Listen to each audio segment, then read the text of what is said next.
to the issue of oil. There's no relief to the pain at the pump will be coming from the Saudis. The president is touring the Mideast, and Saudi ministers saying they will not boost oil production, quote, until the market justifies it. What exactly would it take for them to start pumping a little more crude out of the ground? Let's ask our Fox panel. Terry Keenan, first of all, let's put a little history in here. 1990, we were going into a recession.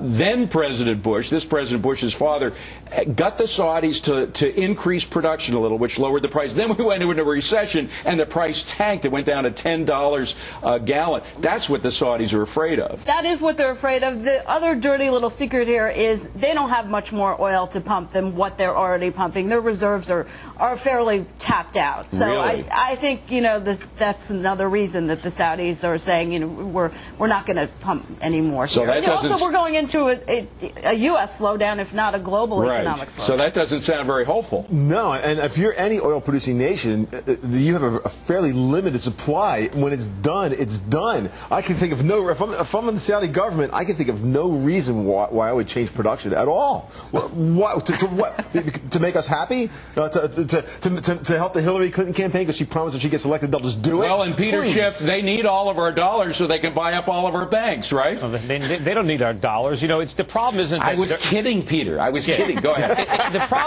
The problem isn't not enough oil production. It's too much money printing. We're printing money. That's why it looks like oil prices are rising. The value of our money is falling.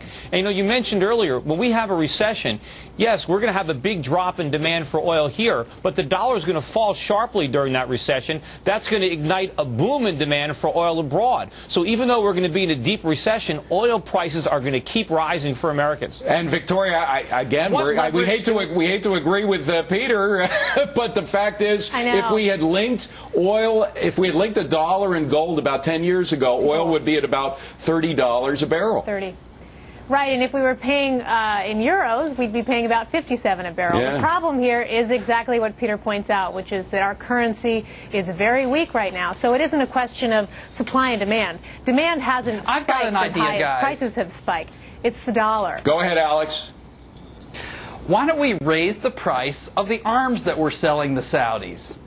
We just sold them $100 million worth of missiles to fire against their enemies. If we have any leverage against the Saudis, it's in the arms that we sell them. I'm not saying that actually them raising quotas on what they produce is actually going to make a big difference in a market in which China and India, for example, are consuming more and more.